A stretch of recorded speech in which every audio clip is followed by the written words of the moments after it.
In the early 70s, motorsport was taking big steps in terms of speed. Aerodynamics was beginning to receive special attention from manufacturers, both in Formula One and in the World Sportscar Championship. At the time, the cars competing in endurance races had performances comparable to single-seater category cars, and Ferrari paid close attention to the competition. Focusing on winning the championship, and especially Le Mans, the Maranello-based brand developed the 512S model, a car that left its mark and was marked by subsequent generations of sports cars.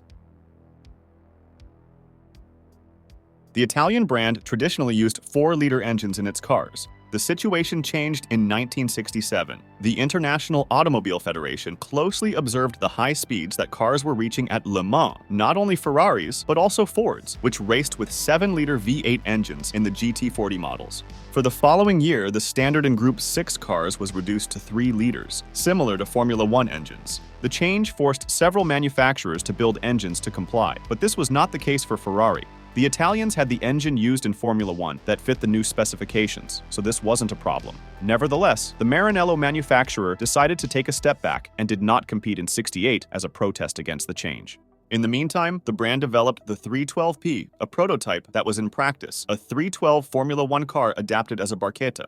Although it provided evidence of being fast, the development of the 312 was set aside once Porsche debuted the 917 model in June. The German brand took advantage of the new rules and created the victorious 917 model following Group 4 regulations. The German prototype was very fast but equally problematic. The speed at which it was developed translated into multiple problems for the German brand to solve, especially regarding reliability.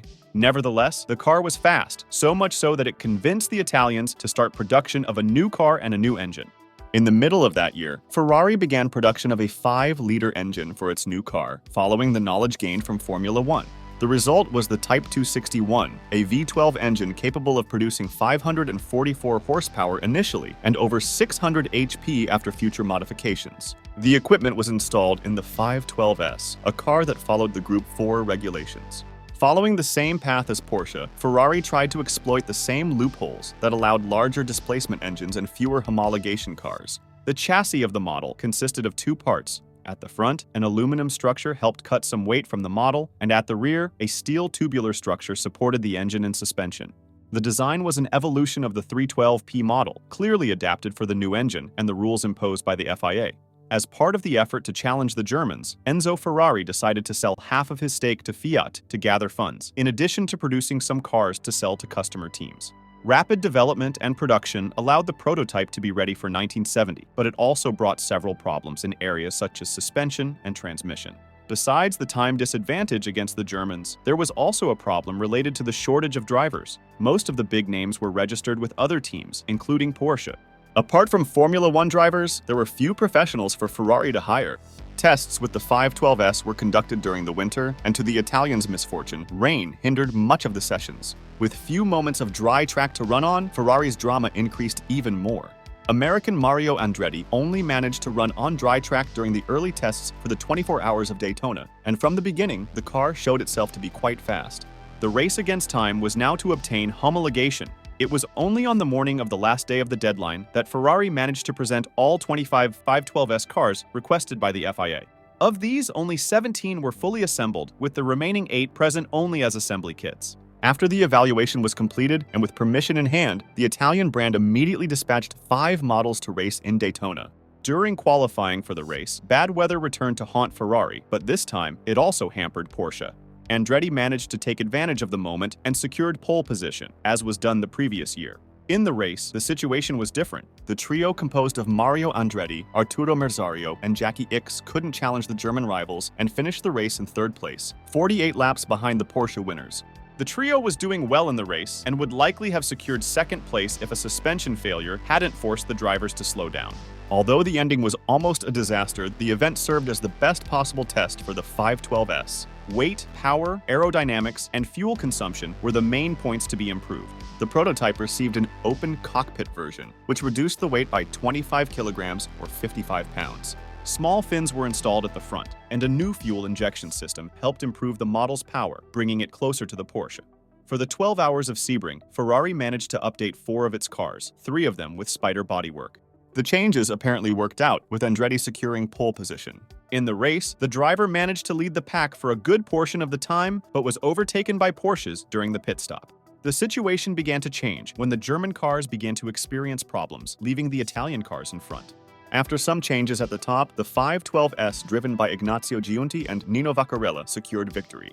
In Europe, Ferrari did not achieve further victories, but podium presence was constant. The problem with breakdowns was overcome, and reliability allowed the team to score more and more points. For the 24 Hours of Le Mans, Ferrari entered 4 512S models, but hopes began to falter early on. Car number 6, driven by Vaccarella and Giunti, had an engine problem and had to retire on lap 7. After completing 38 laps, the car driven by Arturo Merzario and Clay Regazzoni also retired from the race. The following lap saw another Ferrari, driven by Derek Bell and Ronnie Peterson, leaving the event. About 5 hours later, the last Ferrari driven by Jackie Ickx and Peter Sketty crashed and retired. The race was won by the factory Porsche team with their 917K, and the best Ferrari was a 512S driven by Ronnie Bucknam and Sam Posey of the North American Racing Team.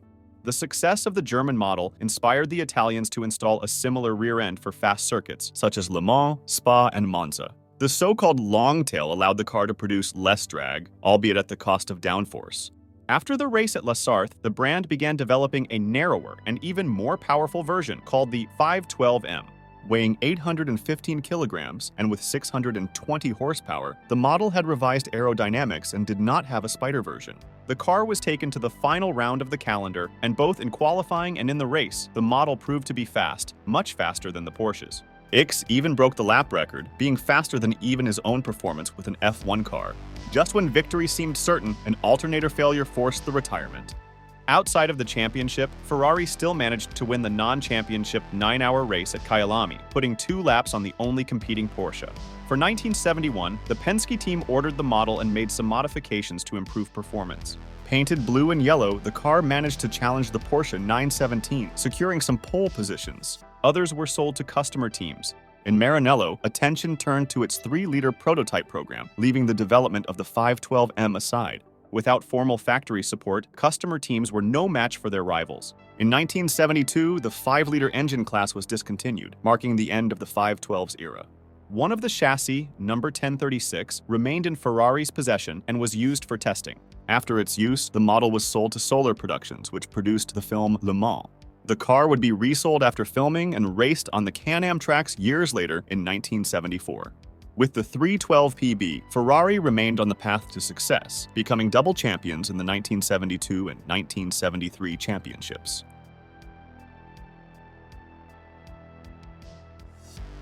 If you enjoyed the video and want more information about Formula One, IndyCar, and others, subscribe to the channel. Questions, suggestions, or tips are always welcome. Leave them in the comments below. Until next time.